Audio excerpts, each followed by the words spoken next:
High school में जो विज्ञान के शिक्षक थे, मेरे हाई स्कूल में लेबोरेटरी भी था, प्रयोगशाला जिसको बोलते हैं। तो कभी कभी बच्चों को प्रयोगशाला में ले जाते थे शिक्षक, हमारे शिक्षक ले जाते थे प्रयोगशाला।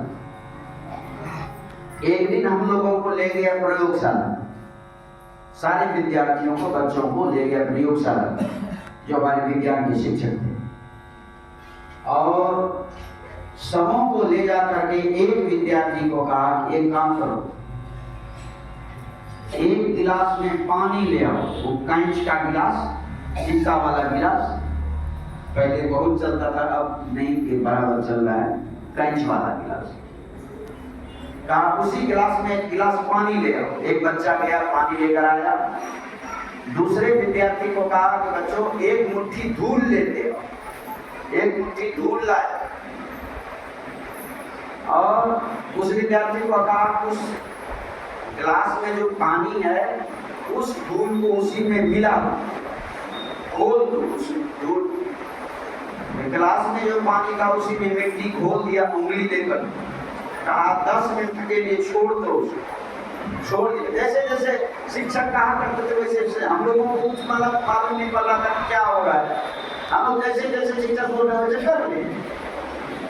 कहा 10 मिनट के लिए छोड़ दो, छोड़ दिया गया।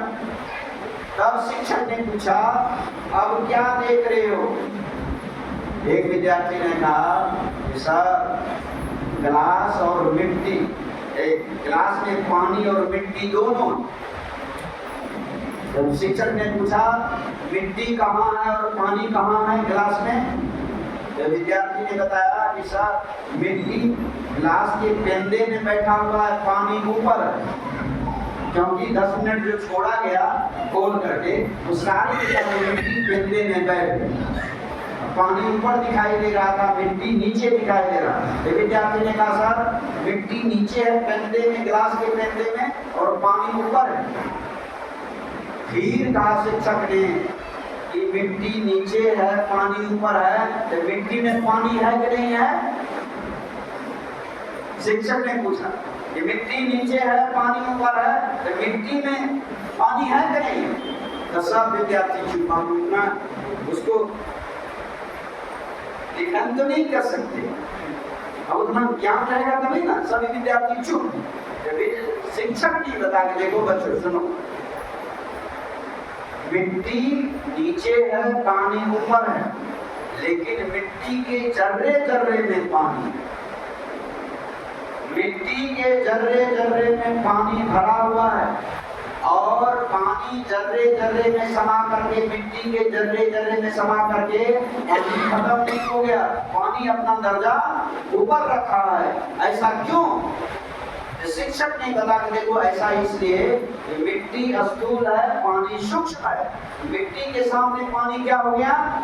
सूक्ष्म हो गया। हालांकि पानी के ऊपर भी सूक्ष्म है, लेकिन जब मिट्टी की बात आएगी तो मिट्टी से सूक्ष्म कौन हो जाएगा? पानी, पानी हो जाएगा।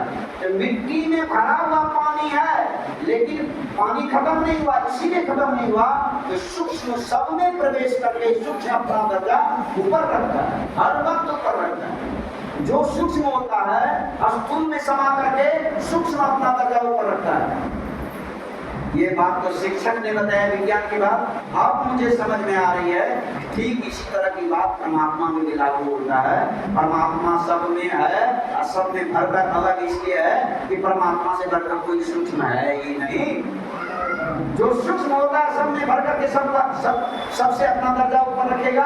इसीलिए कि सवेरे का स्तुति विनती हम लोग रोज गाते हैं, सब क्षेत्र क्षर अपरापर और अक्षर पार, सब में परमात्मा है, फिर भी अपना दर्जा ऊपर रखा है। इसलिए परमात्मा से बढ़कर कोई सूक्ष्म नहीं है।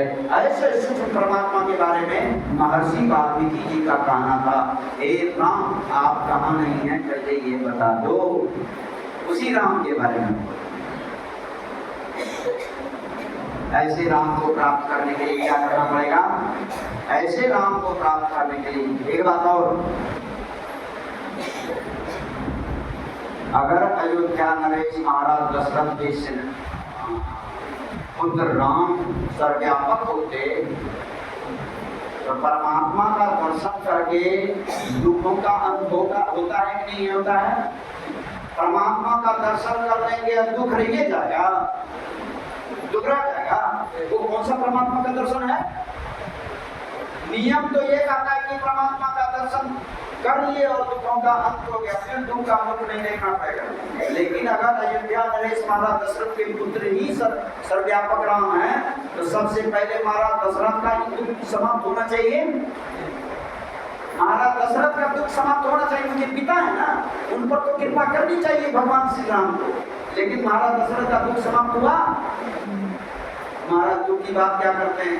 जब से श्री राम का जन्म हुआ, दुख ऐसे मंडराने लगे महाराज दशरथ के कपाल पर, दुख छोड़ा ही नहीं कभी। जब से श्री राम का जन्म हुआ, मैं उदाहरण देता हूँ, श्री राम का जन्म हुआ, थोड़ी सी खुशी मिली थी एक महाराज दशरथ को, लेकिन ये खुशी ज्यादा देर तक टिक नहीं सके, क्योंकि श्री राम और लक्ष्मण को लेने के लिए विश्वामित्र जी आते, दुख लग गया। ज्यादा थोड़ा सा पड़ा हुआ था, अभी किशोरावस्था में ही थे श्री राम, ज्यादा उम्र भी नहीं हुई। आ गए विश्वामित्र जी अपने यज्ञ की सफलता के लिए लेने के लिए राम लक्ष्मण को। इतना दुख हुआ महाराज दशरथ को, इतना तकलीफ हुआ कि जो पहले से खुशी मिली थी सब खुशी कर दी। अगर चले गए विश्वामित्र जी के साथ में, थोड़ा दिन दुख रहा, फिर खुशी मिली। क्यों खुशी मिली? कि श्री राम का विवाह हो गया, खुशी मिली। बहू आ गए घर में, लेकिन ये भी खुशी ज्यादा दिन तक टिक नहीं सका। थोड़े ही दिन हुआ था।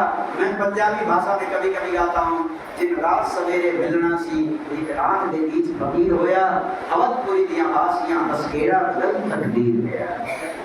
अर्थात जिनको सवेरे सवेरे रात मिलना था, वही बदतर वस्त्र पहन करके सवेरे वनवासी का वेश बना करके जंगल तरफ चल दिए। अयोध्या वासी कहते हैं देखो देखो तकदीर का खेल। महाराज दशरथ जब ये देखा वनकल वस्त्र में पहने अपने बेटे को, खुशी मिली। महाराज पछाड़ खा करके गिर पड़े, बेहोश हो गए। अपने पुत्र को देखकर, जिस वेश में देख करके बेहोश होकर के गिर पड़े महाराज दशरथ। आंखें खोल नहीं सके, यहाँ तक कि आज्ञा नहीं दे सके श्री राम को बन जाने के। बेहोश होकर के गिर पड़े, बिना आज्ञा लिए श्री राम चले गए वन जंगल। और ज्यादा जंगल में हुआ भी नहीं था कि खबर मिल गया कि महाराज दशरथ श्री राम के याद में, गोस्वामी जी गाते हैं, महाराज दशरथ दूसरे छोड़े राम राम कहीं राम कहीं, राम राम कहीं राम, तनु परिहरि रघुवर विरह, राउर गयो सुरधाम। राम राम का करके महाराज दशरथ ने अपना प्राण त्याग दिया। गए कहाँ? जो पीछे चल करके पूरे दुनिया मिल करके रावण गया था स्वर्गलोक में, वही महाराज दशरथ के। ये कौन सा दुख समाप्त हो गया महाराज दशरथ का? अगर वही सर्वव्यापक राम का दर्शन हुआ होता महाराज दशरथ को, क्या दुखों का अंत नहीं होता? इसका मतलब है सर्वव्यापक राम का दर्शन करना बाकी रह गया था महाराज दशरथ को। दर्शन कौन कर रहे हैं? महर्षि वाल्मीकि जी कर रहे हैं। इसीलिए का पूछे मोहि के राम कहाँ, मैं पूछत समझा, जानता हो का देव कहीं, तुम्हें दिखाऊं कहाँ। आप कहाँ नहीं है पहले वो जगह बता दो। ऐसे सर्वव्यापक राम का दर्शन संत मत बताता है, गुरु महाराज का ज्ञान बताता है। एक नाम का जप करो, एक रूप का ध्यान करो,